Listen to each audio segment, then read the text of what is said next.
He was not looking at the bride, and by the third time I caught him staring, I started to wonder if I had accidentally photographed a secret instead of a wedding. The thought came to me as the white doors of the Harbolite opened, and every guest turned toward the aisle. The ceremony was being held on a windy bluff in coastal Maine, where the Atlantic rolled gray and silver beyond the rows of folding chairs, and tiny white flowers shook in the breeze like they were nervous too. I stood near the last row with my camera raised, one eye closed, one finger resting lightly on the shutter. This was the moment people paid me to catch. The bride stepping into sunlight, the groom forgetting how to breathe, the family members pressing tissues to their eyes before the vows had even begun. I was good at disappearing during moments like that. Oliver Reed, wedding photographer, 27 years old, professional ghost with a camera strap around his neck. My job was to notice everything without becoming part of anything. The bride, Megan, looked beautiful, her lace veil lifting behind her like sea foam. Her father walked beside her with the stiff, careful expression of a man trying very hard not to cry. The groom, Ryan, laughed once under his breath, already losing the battle against his own emotions. I captured all of it. The trembling bouquet, the sunlight on the rings, the flower girl dropping petals in uneven little piles. Then my lens drifted toward the groomsman, and that was when I saw him. The best man. Tall, still, dark blonde hair brushed back by the ocean wind, navy suit fitting him like it had been made by someone who believed posture was a moral value. His name was Nathan Cole. I had read it on the wedding schedule that morning. Best man speech after dinner. Architect. Friend of groom since college. Do not give him champagne before toast. One bridesmaid had scribbled in the margin as a joke. He should have been looking at Ryan. Everyone else was. But Nathan was looking directly at me. Not vaguely in my direction. Not past me at the harbor or the late guests sneaking into the back row. At me. I lowered the camera slightly, pretending to check my settings. Maybe he was wondering whether I had gotten the shot. Maybe my tie was crooked. Maybe there was a piece of lint on my black shirt. Or maybe I had stepped into the sight line of someone important. I shifted 3 feet to the left, behind a row of hydrangeas, and raised the camera again. Nathan's gaze followed. My stomach gave a small, ridiculous flip, the kind I immediately tried to scold into silence. I had photographed 43 weddings in the last 3 years. I had seen nervous best men, bored best men, drunk best men who cried harder than the groom, and best men who treated the reception like a networking event. I had never seen one watch the photographer like he was waiting for him to remember something. The officiant began speaking, his voice warm and practiced, carrying over the soft rush of waves half a mile below. I forced myself back to work. Wide shot of the aisle. Close-up of Megan's smile. Ryan wiping his eye with the heel of his hand. The guests laughing gently when the ring bearer tried to hand the pillow to the wrong person. But every few shots, Nathan appeared at the edge of my frame, calm and unreadable, his attention returning to me with quiet persistence. It was not rude. That was what unsettled me most. His look held no mockery, no challenge, no obvious flirtation. It was something softer and more complicated, like recognition arriving before either of us had been introduced. When Megan reached the altar, Ryan took her hands, and the whole lawn seemed to exhale. I crouched near the aisle to catch the angle of their joined fingers, the ocean behind them, the flowers trembling in the wind. My camera clicked once, twice, 3 times. Then, through the blur of the foreground, I saw Nathan again. He was not smiling at the couple. He was watching me with an expression so careful it almost looked painful. For one strange second, the wedding sounds faded. The gulls, the vows, the soft sniffles from the front row. There was only the shutter beneath my finger and the unsettling certainty that this man had not started looking at me today by accident. I swallowed, lifted the camera higher, and did the thing I always did when life tried to. Pull me into the frame. I hid behind the lens. The vows ended beneath a burst of applause, and I moved before anyone could catch me staring back. That was another rule of wedding photography. Never stay still long enough to become part of the story. I slipped along the side of the aisle, catching Megan and Ryan as they kissed, then the guests rising, the flower girl spinning in a circle because she thought the applause was for her, and Megan's grandmother laughing so hard her pearl earrings shook. The Harbolite smelled like salt air, garden roses, and warm butter from the kitchen, and for a few minutes, Everything looked exactly the way a wedding brochure promised it would. Bright, effortless, safe. I knew better than most people how much work it took to make happiness look effortless. My left shoulder already ached from carrying 2 cameras since 7 that morning, and I could feel the familiar pinch in my lower back from crouching during the ceremony. My shoes were polished, but the soles were wearing thin. My black dress shirt looked professional from a distance, but one cuff had been repaired twice with thread that did not quite match. None of that mattered as long as the photos came out beautiful. Beautiful paid rent. Beautiful kept my name on recommended vendor lists. Beautiful might, if I was lucky, keep the landlord from turning my little studio into a boutique candle shop at the end of the month. During cocktail hour, I photographed champagne glasses catching sunlight, oysters arranged over crushed ice, cousins hugging too tightly, and college friends pretending they had not cried during the vows. I smiled when guests smiled at me, nodded when someone asked if I could get their good side, and said of course at least 20 times. I was good at being pleasant. Pleasant was useful. Pleasant kept people from noticing how tired I was. Back home in Portland, my apartment sat above a used bookstore that smelled like dust, paper, and cinnamon tea. My kitchen table was also my editing desk, my accounting office, and sometimes my dinner table when I remembered to eat something that required more preparation than cereal. On the fire escape, a stray orange cat I called Senator waited most nights for the expensive food I pretended I did not buy specifically for him. I had a 5-year plan written in a notebook with coffee stains on the cover. Save enough for a real portrait studio, replace my laptop before it gave up completely, call my father more often, learn to take photographs of myself without feeling ridiculous. The last one had been on the list for 2 years. I raised my camera to catch Ryan whispering something into Megan's ear that made her laugh, and for a second I forgot the rent, the laptop, the dull ache of always almost making it. That was why I loved this job. People trusted me with the seconds they were too overwhelmed to remember. I preserved the proof that joy had been there. Then, across the lawn near the bar, Nathan Cole turned from a conversation with the officiant and found me again. Not with the distracted glance of someone posing for a photo. With the same quiet focus from the ceremony, steady enough to make the noise around me soften. I quickly looked down at my camera screen, pretending to review a shot of the champagne tower. My reflection stared back from the glass. Pale face, wind-tossed brown hair, tired hazel eyes. A man who spent his life making everyone else look loved. When I looked up again, Nathan was still there, one hand in his pocket, his expression unreadable. I told myself he was probably just one of those serious people who watched everything. An architect, after all. Maybe he studied rooms, angles, exits, weak points in old buildings. Maybe I was just another detail in the structure of the day. But when the wedding planner waved me toward the family portraits and Nathan stepped forward as if he had been waiting for an excuse to cross the lawn, my heart did something inconvenient and entirely unprofessional. It hoped. Family portraits at a wedding are less like photography and more like conducting a small, emotional orchestra where half the musicians have misplaced their instruments. Someone is always missing, someone is always blinking, and at least one uncle believes he is funnier than he is. I started with the easy groups, parents, siblings, grandparents, then the entire wedding party arranged beneath a wooden arbor wrapped in white roses. The wind kept lifting Megan's veil into Ryan's face, which made her laugh so brightly that even the stiffest relatives softened. I gave gentle directions, raised my hand when people talked over each other, and counted down with the patient cheer of a kindergarten teacher. Nathan stood at the far end of the groomsmen line, hands folded in front of him, posture immaculate, expression composed. He did not complain when a bridesmaid accidentally stepped on his shoe.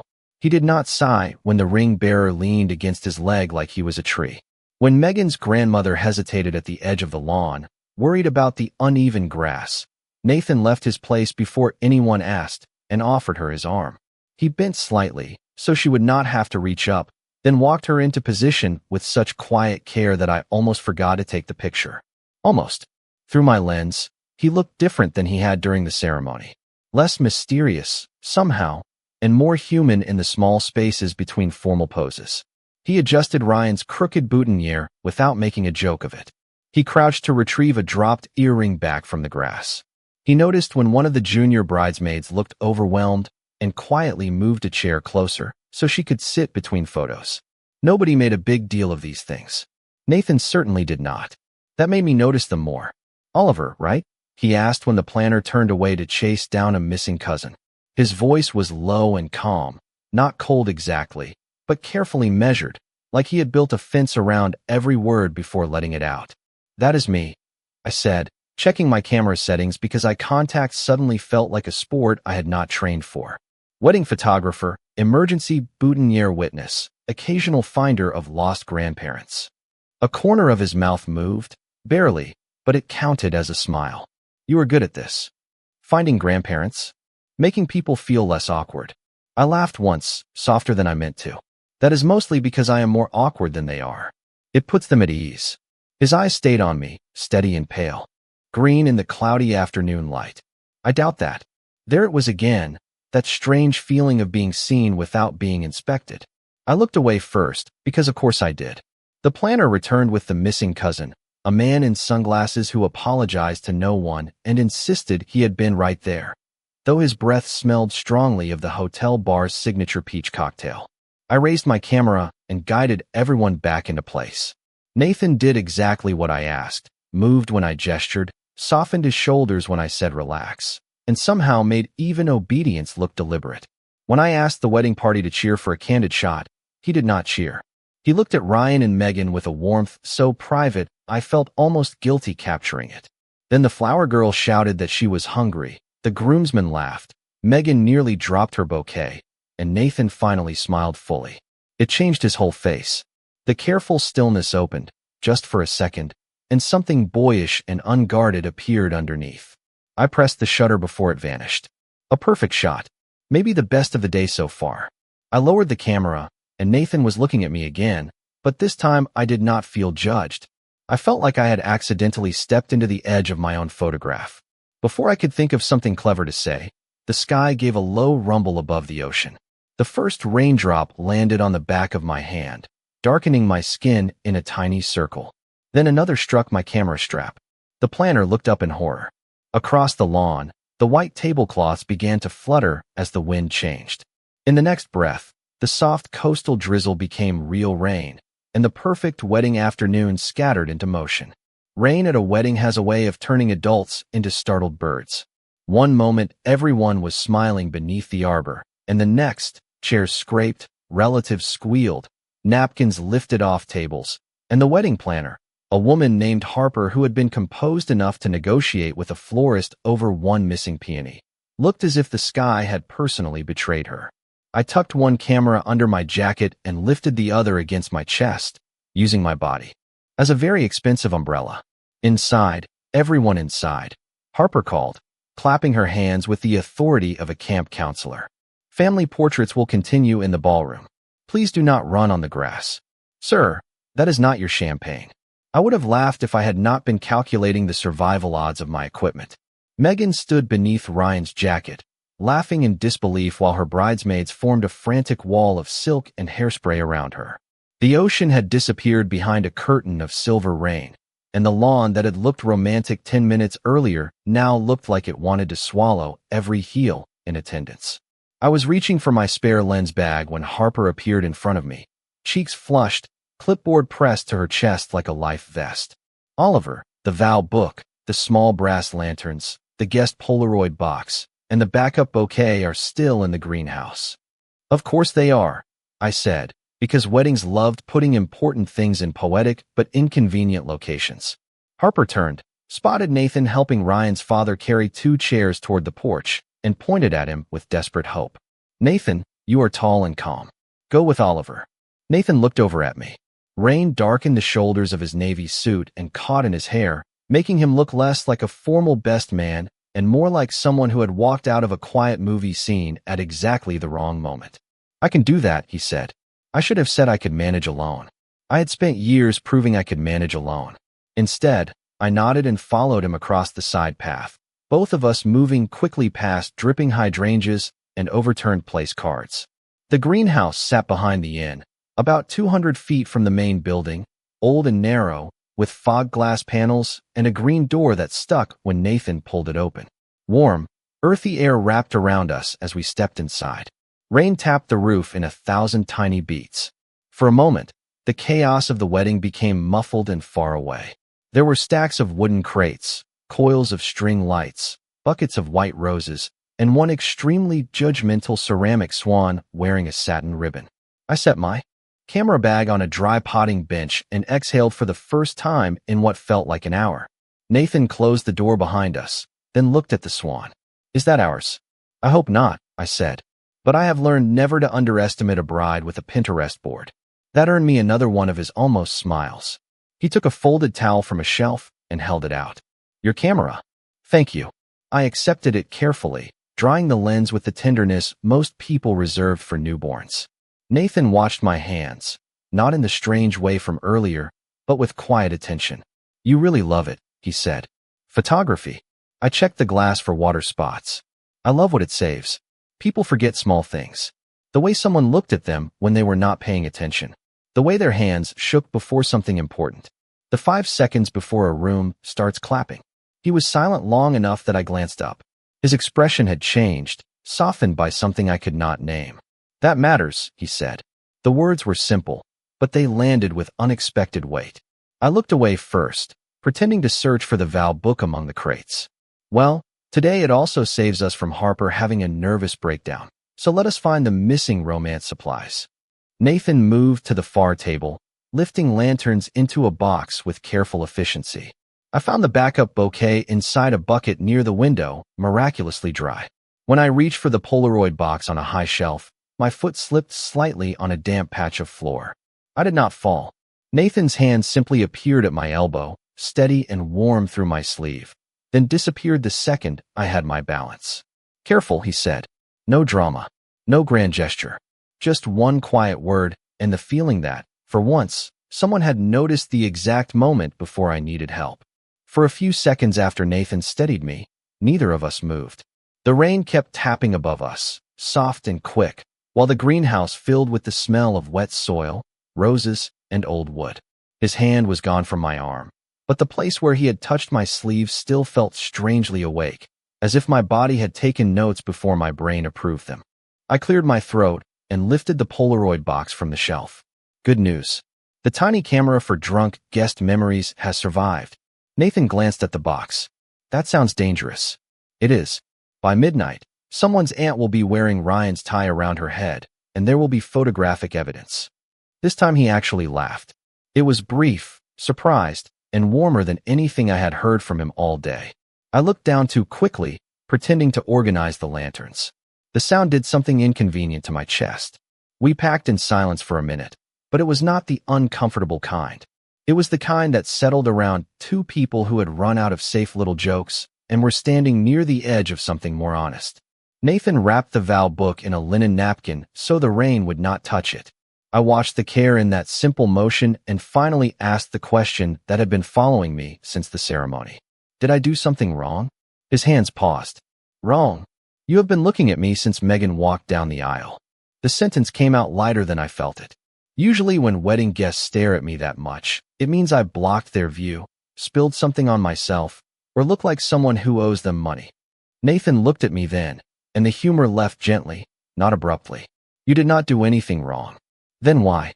The rain softened for a moment, as if the whole day had leaned closer to hear his answer. Nathan looked toward the fogged glass wall, where the blurred shape of the inn glowed through the gray weather. 3 years ago, my mother was at St. Jude's Hospice in Portland. She had good days and quiet days. Near the end, there were more quiet ones. His voice stayed steady, but I noticed the careful way he held the vow book, like the past might slip out if he moved too fast. A volunteer photography group came in one afternoon. I did not want pictures. I thought it would make everything feel final. My mother insisted. My fingers tightened around the Polaroid box. A memory stirred, faint at first. A pale yellow room, paper cups of weak coffee, families trying to smile without breaking. "She had silver hair," I said, before I could stop myself, "and a blue cardigan with little pearl buttons." Nathan turned back to me. The stillness on his face changed into something open and almost wounded. "You remember?" "Not your name," I said softly, "but I remember her. She kept apologizing because she thought the cardigan was too old for a portrait." I told her it was perfect because it looked like something a lighthouse keeper's wife would wear in a novel. Nathan exhaled, and it trembled just enough to make my own throat tighten. She loved that. The greenhouse suddenly felt smaller. He reached into the inner pocket of his jacket and took out a worn photograph protected in a clear sleeve. He did not hand it to me right away. He looked at it first. This is the last picture I have where she was fully herself. Not brave for the nurses. Not tired for me. Just herself. When he finally showed me, I recognized the frame. Nathan sat beside his mother's bed, his head bowed as she held his hand between both of hers. She was smiling at him with such fierce tenderness that the room around them seemed to disappear. In the lower corner, almost hidden by shadow, was my small signature. Oh, Reed. I forgot how to speak. All day I had thought Nathan was looking at me like I was a question. Now I understood. To him, I had been an answer he found by accident at a wedding, holding a camera, pretending not to be seen. By the time we carried the rescued wedding supplies back toward the inn, the rain had softened into a silver mist, but something between Nathan and me had changed more completely than the weather. The lawn was still a mess of damp chairs and wind-tossed flowers. Harper was still giving instructions with heroic panic, and guests were still shaking water from their jackets on the porch, yet I felt as if I had walked out of the greenhouse into a slightly different version of the day. Nathan no longer seemed like a stranger watching me from across a ceremony. He had become the man in a photograph I had taken years ago, the quiet son holding his mother's hand, the person whose grief I had framed without knowing his name. I did not know what to do with that knowledge. Gratitude is intimate, in a way people rarely warn you about. It stood between us now, warm and fragile, and I was suddenly afraid to breathe too hard around it. Inside the ballroom, the staff had transformed the reception with impressive speed. White candles glowed along the windowsills, rain streaked the glass, and the wooden floor reflected strings of lights like a small indoor galaxy. Megan saw the backup bouquet in my hand and clasped it like I had returned a lost heirloom. Ryan thanked Nathan by clapping him on the shoulder, then immediately asked if his hair looked like a wet golden retriever. Nathan said, with perfect seriousness, only from the left, and Ryan laughed so loudly that half the room turned. I lifted my camera and caught it.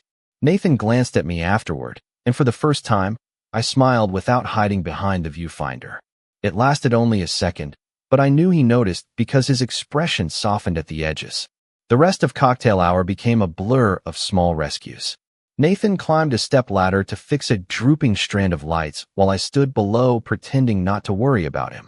I rearranged a hallway table into a rainy day portrait corner using a brass lantern, a velvet chair, and a fogged window that made every couple look like they belonged in an old love song. Nathan held the reflector for me when my assistant got trapped helping the florist. He was terrible at it at first, angling the light directly into the best man's own eyes until I said, "Are you trying to illuminate them or question them at a police station?" He blinked, adjusted it, and murmured, "Architects usually do not negotiate with cheekbones." I laughed so hard I nearly missed the shot. That was how it started to become dangerous, not in a dramatic way, but in the ordinary way that hope is dangerous. A shared look across the room, his hand appearing with a glass of water before I realized I was thirsty, his quiet voice asking whether I had eaten, followed by a small plate of crab cakes and roasted potatoes placed beside my camera bag. No grand gestures, no sweeping declarations, just the unsettling kindness of being noticed. But kindness can be confusing when you are used to earning your place through usefulness. As the evening deepened, I found myself wondering who Nathan saw when he looked at me.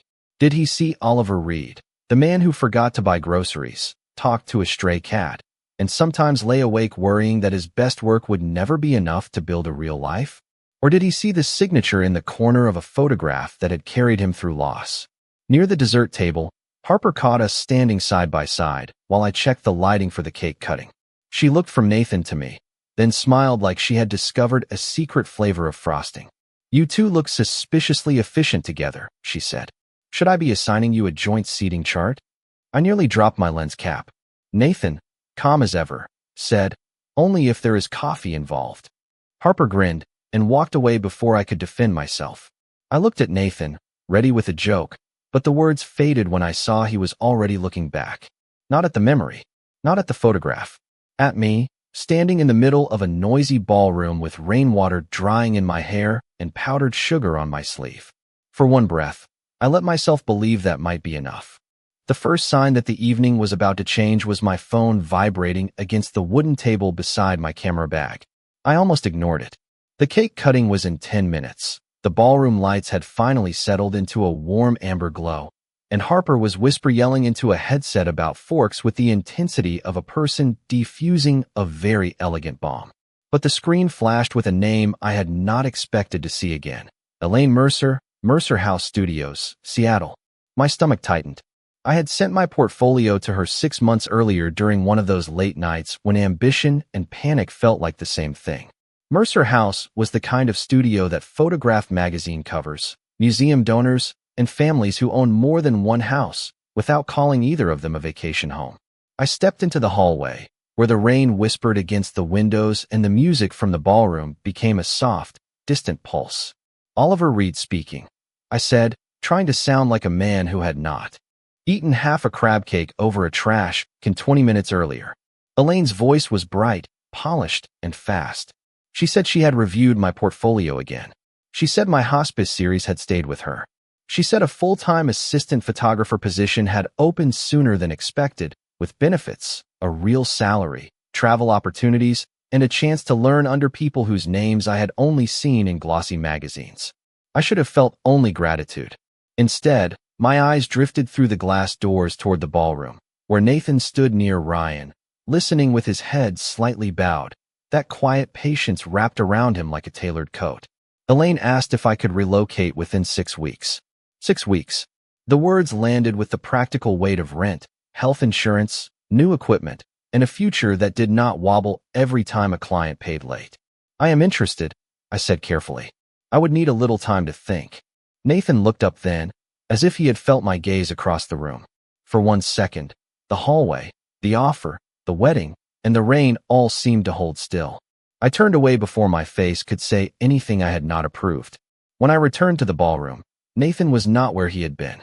He had moved to the far side of the room, helping a server adjust a table near the dance floor. He did not avoid me exactly. That would have been easier to understand. He simply became polite in a distant, careful way, the way people close a door quietly when they do not want to wake anyone. He still helped when Harper asked. He still handed me the ring box before the cake photos. He still said, "Good shot," when I caught Megan feeding Ryan a bite of frosting and getting more on his nose than in his mouth. But something had stepped back in him. Something that had almost reached for me earlier decided, without warning, to fold its hands and stay still. I told myself I was imagining it. Then during the first dance, while Megan and Ryan swayed beneath the string lights, Nathan stood beside the head table with his champagne untouched and his eyes fixed on the floor. I photographed the couple, the guests, the parents smiling through tears, and all, the while an old, familiar fear opened inside me. Maybe he had heard enough of my phone call to understand that I might leave. Maybe he had decided I was not worth beginning if I was already halfway gone. Or maybe I had misunderstood everything. Maybe gratitude had worn the shape of tenderness because I wanted it to. After the dance, I stepped outside onto the covered porch to cool my face. The rain had stopped, leaving the boards slick and shining. The ocean was a dark line beyond the inn, and somewhere below the bluff, waves moved with a steady hush. I heard the door open behind me. Nathan stepped out, carrying 2 paper cups of coffee from the dessert station. For a moment, hope rose before I could stop it. He handed one to me without meeting my eyes. "Harper said photographers run on caffeine." "Harper knows too much," I said. He almost smiled, but it faded. Silence settled between us, not gentle this time. I wanted to ask him what had changed. I wanted to tell him Seattle was not an answer yet, only a question. But his distance made me feel foolish for needing to explain. So I held the warm cup with both hands and stared at the wet porch railing. Nathan finally said, "It sounds like a good opportunity." My chest tightened. "It might be." He nodded, still looking out at the dark water. "Then you should take it." The words were kind, sensible, completely devastating. I forced a small smile because I was very good at making things look better than they felt. "Right," I said. "Of course." Inside, the music shifted to something brighter, and guests cheered as the dance floor opened. Nathan set his untouched coffee on the railing and turned back toward the door. They are waiting for my speech, he said. I lifted my camera like a shield. Then you should not keep them waiting. He paused as if there was more he wanted to say, but whatever it was stayed locked behind his careful mouth. Then he went inside, leaving me on the porch with cold ocean air, a job offer in my pocket, and the painful certainty that some people only know how to let go before they have even tried to hold on. I followed Nathan back into the ballroom, because work was safer than wondering. The room had gathered itself into that glowing, late reception softness where candles burned low, jackets came off, and everyone looked a little more honest than they had during the ceremony. Ryan stood with one arm around Megan, both of them flushed from dancing and happiness. Harper touched the microphone, winced at the small squeal of feedback, then announced the best man with a smile, so bright it looked professionally installed. Applause rose. Nathan stepped to the center of the room with a folded sheet of paper in one hand. I moved along the wall, camera raised, framing him between two strands of warm lights. He looked exactly as he had all day, composed, elegant, impossible to read. But through the lens, I noticed his thumb pressing once against the crease of the paper, then again. A nervous habit, a human crack in the architecture. He unfolded the speech, looked at Ryan and Megan, then looked down at the words. The room settled into expectant quiet. Nathan opened his mouth, closed it, and for the first time since I had met him, seemed completely lost. A few guests chuckled kindly, assuming it was part of the charm. Ryan called, "You have got this, man," and Megan squeezed his hand.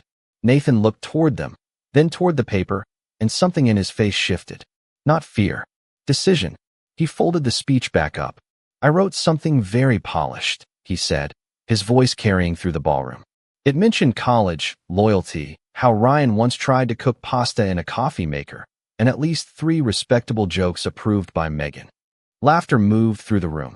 Ryan pointed at him. "That was one time." "It was memorable," Nathan said, and the laughter warmed. Then he grew quiet, and the room followed him there. But today did not go the way anyone planned. It rained. The lawn flooded. Half the family portraits happened beside a hallway table. The ring bearer ate 2 dinner rolls before the salad. And somehow, because people kept choosing patience over perfection, it became more beautiful than the day we planned. My finger rested on the shutter, but I forgot to press it. Nathan's gaze moved across the room, not searching this time, but arriving. It found me near the wall. "I used to think love was proven in the large moments," he continued. "The vows, the speeches, the grand decisions everyone can see. But I have learned that love often survives because of the smaller things. Someone saving you a seat. Someone handing you coffee before you know you need it. Someone remembering the way you looked at a person you were afraid to lose, and preserving that moment with more care than they will ever understand." The room had gone completely still. Ryan's smile softened. Megan pressed her fingers to her lips. I lowered the camera because suddenly hiding behind it felt impossible. Nathan looked away before the moment became too obvious, but his voice stayed steady. "Ryan and Megan, I hope your life is full of small mercies. I hope you notice each other on the ordinary days. I hope you forgive the rain when it comes. And I hope, when something beautiful stands in front of you unexpectedly, you do not make the mistake of letting silence speak for you." My breath caught. Applause rose slowly at first, then filled the room. Ryan pulled Nathan into a hug that nearly knocked the microphone stand sideways, and everyone laughed through whatever emotion had settled over them. I lifted the camera just in time to capture Nathan laughing against his friend's shoulder, unguarded and bright. But when the applause faded and guests moved back toward the dance floor, I could not stay where I was. I stepped outside to the porch again, needing air, needing the ocean, needing one quiet second to understand what had just happened. I had barely reached the railing when the door opened behind me. Nathan came out without his speech paper, without his untouched coffee, without the perfect distance he had worn like armor. "Oliver," he said. My name sounded different in his mouth now. Not like a memory, like a beginning. I turned. The porch lights reflected in the wet boards between us. He took one careful step closer, then stopped, as if giving me every chance to walk away. "I was wrong earlier," he said. "About Seattle. I do think it sounds like a good opportunity. But I said you should take it because I was afraid of asking you to stay. Long enough for coffee." My throat tightened, but this time I did not look away. "You could still ask." Nathan's smile was small, nervous, and real. Not because of the photograph. Not because of who you were on the worst day of my life. I want to know who you are now. The man who jokes when he is tired, feeds stray cats, protects cameras like newborn children, and makes rainy weddings look like something people will want to remember. I laughed softly, and it came out almost broken. That is a very specific coffee invitation. I am an architect, he said. Details matter.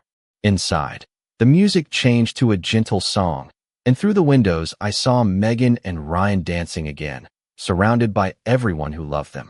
Outside, Nathan waited, not pushing, not assuming, just standing in the soft aftermath of his own courage. For once, I did not raise the camera. I simply let myself be seen.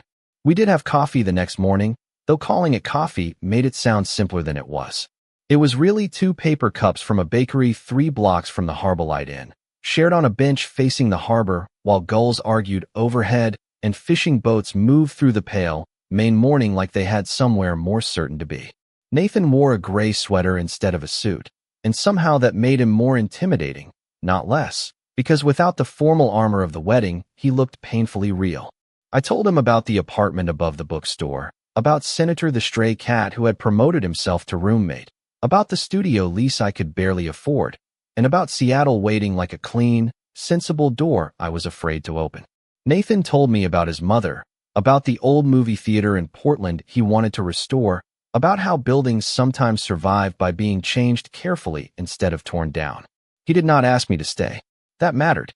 He only listened, and when the wind made my coffee go cold, he traded cups with me because his was still warm. 3 months later, I had not moved to Seattle.